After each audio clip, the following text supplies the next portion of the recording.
চুই পিঠা বা চুষি পিঠা বানাবো।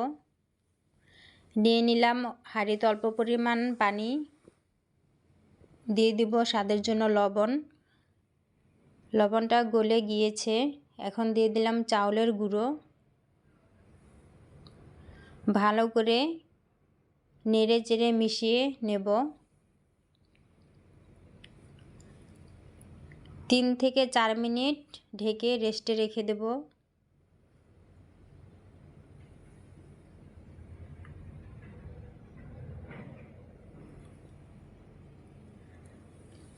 তিন চার মিনিট পর ফিরে আসলাম। আমরা ঠিক যেভাবে রুটি কাই করি ঠিক সেইভাবেই অন্য একটি বলে নিয়ে নিলাম। গরম যেহেতু ঠান্ডা করে খুব ভালো করে কাই করে নিয়েছি। এভাবে চাপ দিলে সহজেই আঙুলটা চেপে বসে যাবে। ঠিক সে পর্যায়ে কাই করা হয়ে গেছে। ছোট ছোট বল করে নিয়ে নিলাম, ঢেকে রাখলাম।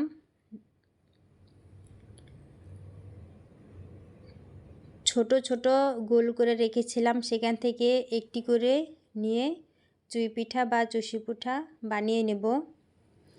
এক পিস নিয়ে নিলাম, এখন ছোট ছোট বল করে নেব। আপনারা দেখে বুঝে নেবেন, যে নামেই ডাকেন না কেন চুই পিঠা বা চুষি পিঠা, এভাবে দেখে বুঝে নেবেন।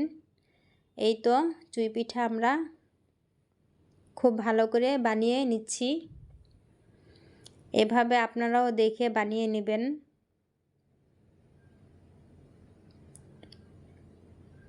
সবগুলো পিঠা আমরা খুব ভালো করে বানিয়ে নিলাম। এখন একটি হাঁড়িতে দুধ ঢেলে নিলাম। 3-4টি এলাচ দিয়ে দিব। দুধটা বলক চলে এসেছে।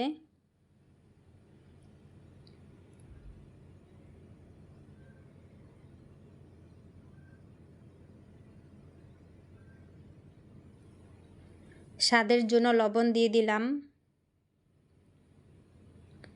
এখন দিয়ে দিব মিঠাই। আপনারা যদি বেশি মিষ্টি খেতে পছন্দ করেন তাহলে মিঠাইটা একটু বেশি করে দিবেন। আপনাদের ইচ্ছে অনুযায়ী কম বেশি হতে পারে, তাতে কোনো সমস্যা নেই।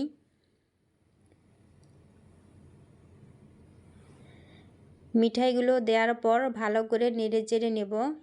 মিঠাইটা খুব ভালো করে গলে গিয়েছে। মিঠাইয়ের খুব সুন্দর সুমধুর ঘ্রাণ বের হয়েছে। এই পর্যায়ে পিঠাগুলো দিয়ে দিলাম।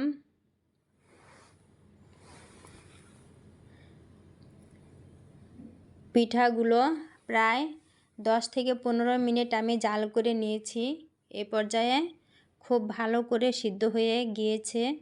এখন দিয়ে দিব নারকেল কুড়ানো। এটা অপশনাল, আপনারা ইচ্ছে করলে নারকেল না দিলেও পারেন।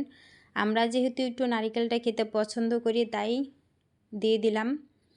এই তো পরিবেশন করে নিলাম চুষি পিঠা। গরম গরম পরিবেশন করে নিলাম।